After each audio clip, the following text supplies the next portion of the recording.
कोई भी बच्चा, मैं ये कहूँगा कि हमारे बच्चे इंटेलिजेंट नहीं, कोई भी बच्चा, ये धरोहर है, देश की धरोहर है, ये परिवार की धरोहर है और ये इंसानियत की धरोहर है। तो कोई भी बच्चा कितना भी ऊपर जा सकता है। तो हर पेरेंट्स का ये फ़र्ज़ है कि अपने बच्चे को कमतर ना आंकें और उसको ये बताएं कि भाई तुम what a man has done every man can do. होगा गुरूर दरिया को अपने होने पर, गर कौटिल्य पंडित की प्यास से उलझे तो धज्जियां उड़ जाएं।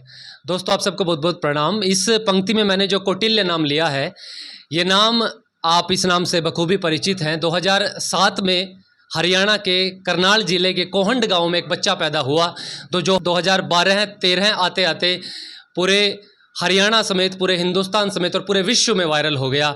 उस बच्चे के पास मेधा थी, विलक्षण प्रतिभा का वो धनी था। कौन बनेगा करोड़पति, अमिताभ बच्चन के पास वो गए। हमारे देश के महनीय राष्ट्रपति स्वर्गीय डॉक्टर कलाम के पास वो बच्चा पहुंचा। और देश की तमाम बड़ी मानंद हस्तियां जो आज पूरे भारत को विश्व के पटल पर चमका रही है, उनके पास वो बच्चा आशीर्वाद लेने स्नेह के रूप में पहुंचा। तो उस बच्चे ने ना सिर्फ हरियाणा का नाम चमकाया, बल्कि कोहंड की धरती का नाम भी पूरे विश्व के पटल पर चमकाया। हमारा सौभाग्य है कि हम उसके पास से कुरुक्षेत्र से आते हैं। और आज जब उससे कोई प्रश्न पूछता है बच्चे से एक कि उसका आदर्श कौन है, वह गुरु किसे मानता है, तो वह एक ही व्यक्ति का नाम लेता है कि वह अपना आदर्श, अपना गुरु, अपना मित्र, अपने दादाजी श्री जयकिशन शर्मा जी को मानते हैं। तो हमारे पटल का सौभाग्य है और मेरा भी सौभाग्य है कि वही पंडित जयकिशन शर्मा जी आज हमारे पटल पर जुड़े हैं। आइए उनका स्वागत करते हैं। दादाजी नमस्कार। नमस्कार, कैसे हैं आप? मैं बहुत अच्छा हूँ और अमित वीरेंद्र पटल पर आने पर बड़ा हर्ष हो रहा है और सोचता हूँ कि कई रहस्य उद्घाटन आपके चैनल पर करूँ जो आप अभी तक शायद नहीं जानते। अच्छा, मैं आपसे आपका परिचय पूछूं ये तो बेईमानी होगा, क्योंकि आपके पोते ने वो कर दिखाया है कि आपको पूरी दुनिया जानती है, क्योंकि वो अंश तो आप ही का है, आप ही का खून है। मैं कौटिल्य के विषय में आपसे जानना चाहूँगा।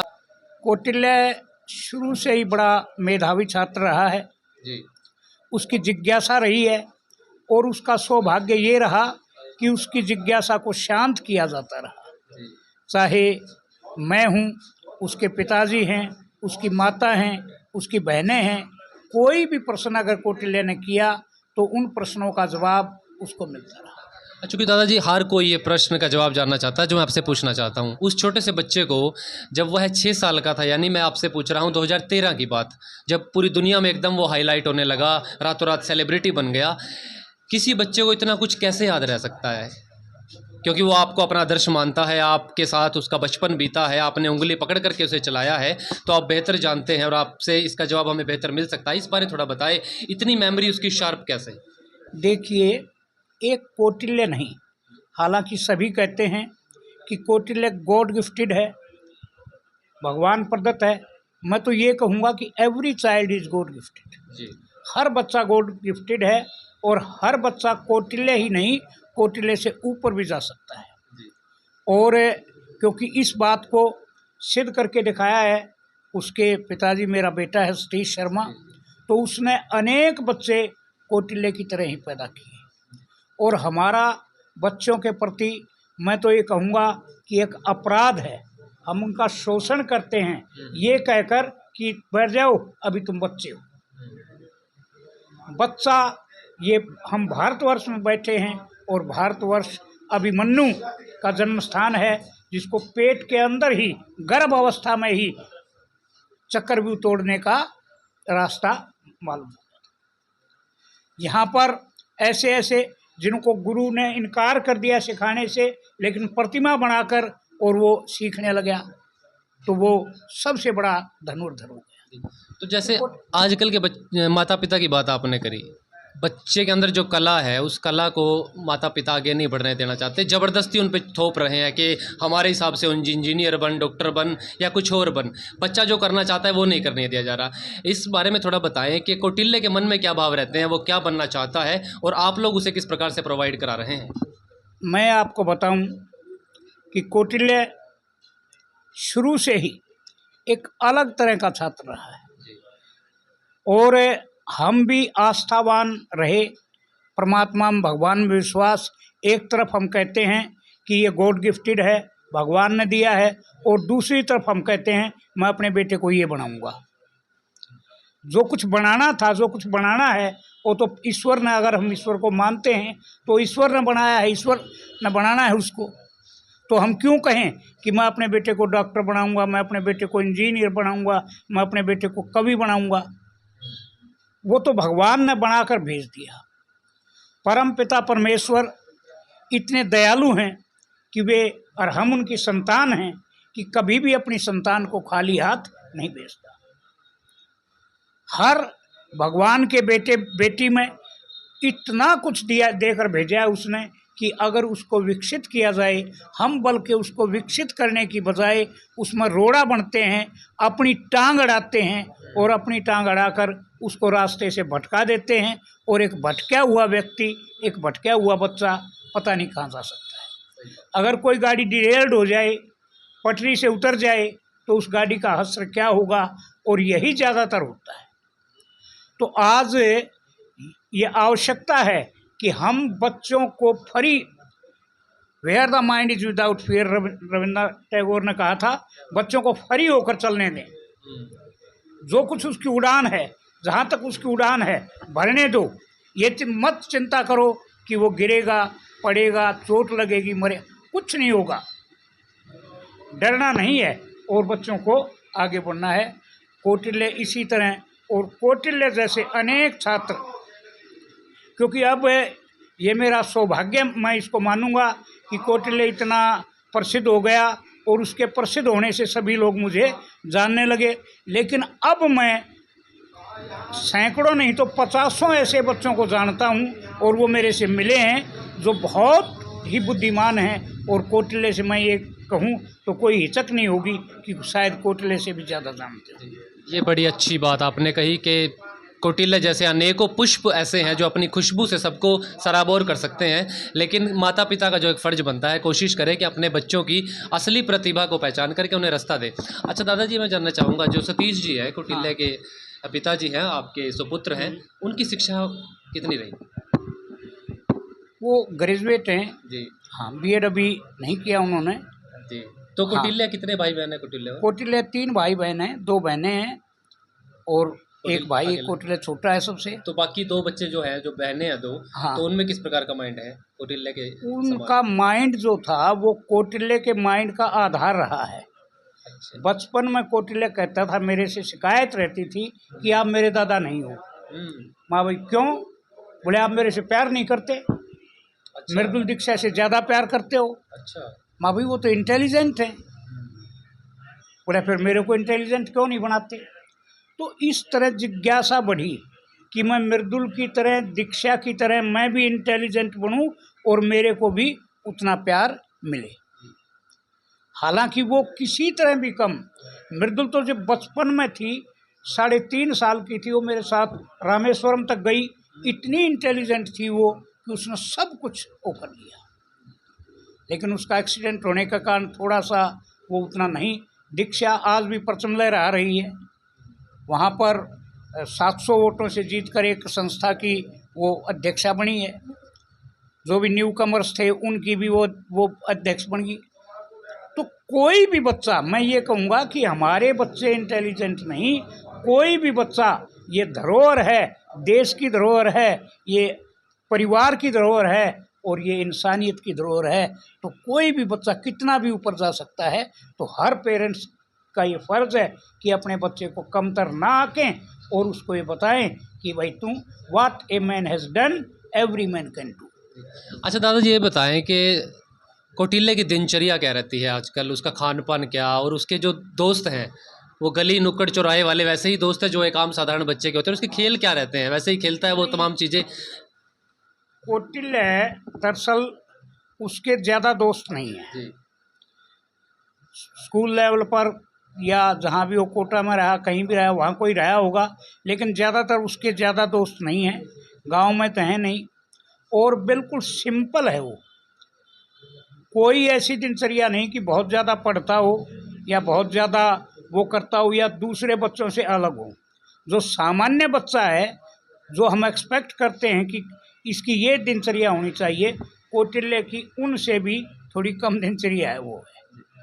तो कौटिल्य सीधा साधा है, ना उसको पहनने का शौक़ है, ना ओढ़ने का शौक़ है, हैं? ना कभी सिर को तेल भी नहीं लगाता, पैसे भी जेब में रखना पसंद नहीं करता, जी। तो बिल्कुल सिंपल है वो। अच्छा, एक वीडियो सुन रहे थे हम पीछे कि वो मोबाइल का यूज़ बहुत कम करते हैं, तो आजकल भी कम ही करते हैं या अब थोड़ा चलाने वालने लगे? भाई मैं देखो ये अब कहते हुए कहना नहीं चाहिए, क्योंकि कहने से ये चाहिए कि कोटिले भी यूज़ करता है तो सभी को कर लेना चाहिए, लेकिन लेकिन काम बाबत काम ये एक बीमारी है, जी, अपने काम के लिए यूज़ करने बस सिर्फ। ये एक बीमारी है वीडियो। जी, ये बनाई थी अच्छाई के लिए, हुँ। एक इंसानियत के विकास के लिए, लेकिन आज ये ऐसी बीमारी बन गई है। और जब एक महामारी फैलती है तो उससे बड़े बड़े व्यक्ति भी उसकी चपेट में आ जाते हैं, चाहे वो कौटिल्य हो, दीक्षा हो, मृदुल हो। मैं तो अपने ही बच्चों से कहूँ तो सब उसकी चपेट में आ जाते हैं। ये महामारी, क्योंकि यहाँ सारे विद्वान व्यक्ति बैठे हुए हैं, समाज में जाते हैं, समाज के सामने अपनी बात रखते हैं, तो ये ऐसी बीमारी है जिसको आज हम बस वैसे चलो भाई इसका भी जिक्र कर दो तुम्हारी बात, वरना वास्तव में ये ऐसी भयंकर बीमारी हो जाएगी मोबाइल कि जिसका कोई भी इलाज नहीं हो सकेगा और बहुत पीछे जा चुकी होगी बात, और पछताने के सिवाय हमारे पास कुछ नहीं रहेगा। अच्छा दादाजी, जैसे आजकल के बच्चे थोड़ा याददाश्त कमज़ोर हो गई है, याद नहीं कर पाते चीज़ों को, और कौटिल्य को भूगोल, इतिहास, संस्कृति से संबंधित सब कुछ उँगलियों पर रटा पड़ा है, एकदम से जवाब आता है। तो बच्चे यदि याददाश्त अपनी अच्छी करें, आजकल के बच्चे, क्योंकि वीडियो तमाम लोगों पे जाएगी, तो उसके लिए क्या कहना चाहेंगे? किस प्रकार से अपनी मेमोरी अच्छी कर सकते हैं बच्चे? मेमोरी तो का तो ये है जी, कि अगर बच्चा किसी भी चीज़ पर तन्मय होकर ध्यान देता है और ध्यान से पढ़ता है, ध्यान से सुनता है, जी। तो मेमोरी कोई बड़ी बात नहीं है। हर बच्चे की याददाश्त, हर बच्चे की स्मृति बहुत अच्छी हो सकती है। तो आगे कौटिल्य की क्या लक्ष्य है? आगे ज़िंदगी में क्या सोचा है? कौटिल्य एक्चुअल उसको शुरू से ही, क्योंकि मैं भी भूगोल का टीचर रहा, जी, जी। तो उसको जब बताया ब्रह्मांड के बारे में, पृथ्वी के बारे में, तो उसने अपने दोनों नाखून इस तरह मिलाकर कहा कि हो दादाजी फिर तो हमारी पृथ्वी तो इतनी है। अच्छा। तो उसको इस पृथ्वी से तो कोई लगाव ही नहीं है। अब तो वो जो हमारा पूरा ब्रह्मांड है, हमारा जो एस्ट्रोफिजिक्स है, उसका वो विद्यार्थी है और उसी के मामले में आगे जाना चाहता है। और अब वो आगे ऑक्सफोर्ड यूनिवर्सिटी जाएगा। उसका विचार था यूएस जाने का, लेकिन क्योंकि उसकी बहन दीक्षा जो है वो पहले ही वहाँ चली गई यूके में, तो वहाँ जाएगा, तो ऑक्सफोर्ड में वो एस्ट्रोफिजिक्स का अध्ययन करेगा। अच्छा दादाजी, एक सवाल और कौटिल्य के बारे में पूछूंगा, फिर मैं दूसरा प्रश्न करूंगा। 2012-13 में जब अमिताभ बच्चन जी ने बुलाया, डॉक्टर कलाम जी ने बुलाया, एकदम से बच्चा हाईलाइट हो गया, लाइमलाइट में आ गया और फेमस हो गया, रातों रात सेलिब्रिटी बन गया। तो अब ये पिछले 10 वर्ष में उस चमक से अपने आप को हटा करके पढ़ाई की तरफ कैसे वो वापस लौटा और एकदम कंसंट्रेट करके अपने लक्ष्य की तरफ बढ़ रहा है? क्योंकि बच्चे के लिए आसान नहीं होता। बच्चा यदि कोई 10-12 वर्ष का एकदम से रातों रात स्टार बन जाए तो बड़ा मुश्किल रहता है। तो कौटिल्य कैसे अपने आप को एडजस्ट कर पाए? देखिए, मैं आपको एक बात तो ये बताऊं जी, कि कौटिल्य रातों रात स्टार नहीं बना। जी, उसकी ये नॉलेज जो थी वो लाइट में आने से पहले ही बहुत ज़्यादा बढ़ चुकी थी। जी, हमने इतना प्रयास किया, पत्रकार मित्र भी होते थे और जानने वाले भी होते थे, उनको कौटिल्य को दिखाते, सुनता, हैरान रह जाता कि कमाल है, ऐसा बच्चा हमने आज तक।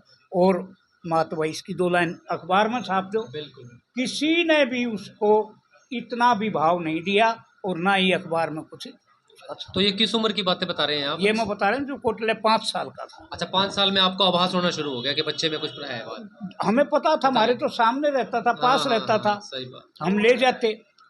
और जब नहीं हुआ तो एक हमारे मिलने वाले थे सलीम खान, जी, तो आज समाज पत्र निकलता है, तो उसमें उसकी स्टोरी उसने दी कि मेरा शहर मेरा हीरो कौटिल्य की। तो उसको देखकर शायद और 2-4 पत्रकारों ने, और उसके बाद तो फिर उसकी ऐसी लाइन लगी कि हम आगे आगे और टीवी वाले और पत्रकार जो पीछे पीछे। क्या बात। और तो बड़ा मुश्किल होता है। और मैं, क्योंकि आप पत्रकार बंधु हैं, बैठे हैं, तो ऐसे बच्चों को हाईलाइट कीजिए ताकि वो सामने आए और उनकी प्रतिभा को दुनिया देख सके, प्रतिभा को दुनिया जान सके। तो दादाजी कैसा महसूस करते हैं किसी दादा का पोता यदि यूं स्टार निकल जाए तो कैसी खुशी कैसी होती है? खुशी तो देखो, ये तो मैं बताऊं कि कितनी खुशी होती है, ये तो आप ही देख लो कि खुशी का तो कोई ठिकाना नहीं आता है। ये कोटले के दादाजी हैं, अब मेरे साथ ये देवेंद्र जी हैं, पहलवान साहब हैं वो जब किसी से ही मिलाते हैं तो कहते हैं ये कोटले के दादाजी हैं, और वो एकदम हो कोटले के दादा। तो देखो खुशी तो होती है, लेकिन मैं तो यही कहूँगा कि हर दादा का पोता कौटिल्य है, हर दादा की पोती दीक्षा है, हर दादा को ऐसा ही करना चाहिए और ऐसा ही बनाना चाहिए। चलिए, ये तो होगी कौटिल्य की बात। आप हरियाणा प्रदेश में गोरक्षा के प्रभारी नियुक्त किए गए हैं, इस बारे थोड़ा बताएं, ये क्या अभियान है? और गौरक्षा जो आजकल चिंता का विषय बना हुआ है, गौओं के विषय में सड़कों पर देखी जाती हैं, आए दिन घटनाएं होती हैं, इस बारे में थोड़ा बताएं।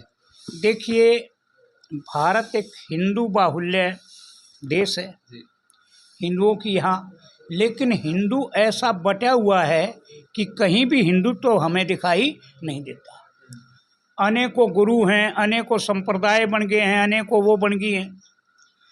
हमारा वास्तविक गुरु शंकराचार्य ने जहाँ 4 पीठ और 4 मठ स्थापित करके 4 शंकराचार्य उनके हेड नियुक्त किए थे, तो शंकराचार्य परंपरा हमारी चली आ रही है।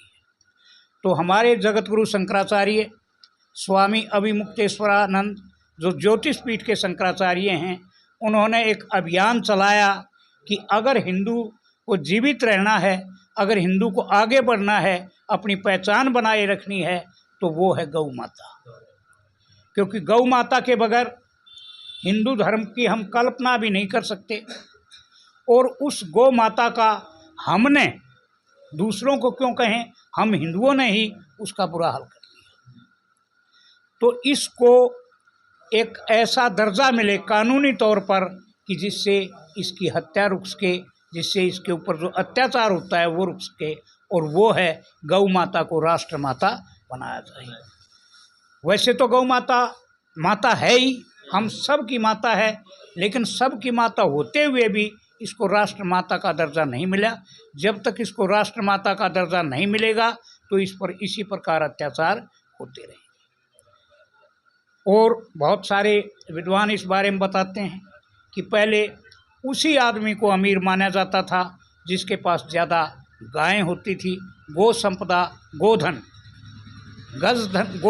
गजधन, वाजीधन, तो ये धन हुआ करते थे, लेकिन आज ये धन हमारे पास है।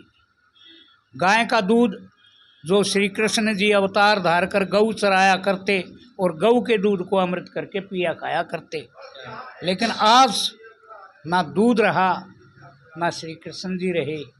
सब दूध नहीं होगा, कहाँ से आएंगे श्री कृष्ण जी? वरना श्री कृष्ण जी तो हमारे रज कण कण में है, रज रज में, कुरुक्षेत्र में कण कण में बसे हुए हैं। लेकिन गौ माता का ह्रास होने पर हमारा सब देवताओं ने, सभी ने साथ छोड़ दिया है। तो हमारा ये सब का कर्तव्य है कि हम गौ माता को राष्ट्र माता बनाएं। तो दोस्तों, सचमुच ये सब बातें सुनने की तो हैं, साथ में सीखने की भी हैं और आत्मसात करने की भी हैं। हम धरातल पर इन बातों को लेकर के जाएं और कुछ अच्छा उसका जो प्रभाव पड़ता है, कुछ सकारात्मक निकाल करके लाएं। तो ये थे कौटिल्य पंडित जी के दादाजी पंडित जय किशन शर्मा जी। हमारा सौभाग्य रहा कि आज इनसे बातचीत हुई और कौटिल्य के विषय में हमने तमाम वो छोटी छोटी बातें जानने की कोशिश करी जो इस वीडियो के माध्यम से तमाम जो नए बच्चे पढ़ रहे हैं उनके लिए प्रेरणा का काम करेगी। तो आज के लिए अमित वीरेंद्र कुरुक्षेत्र पटल पर इतना ही। फिर वीडियो किसी नए विषय के साथ मुलाकात होती है, तब तक आप सबका बहुत बहुत शुक्रिया, बहुत बहुत धन्यवाद। जय हिंद, जय भारत।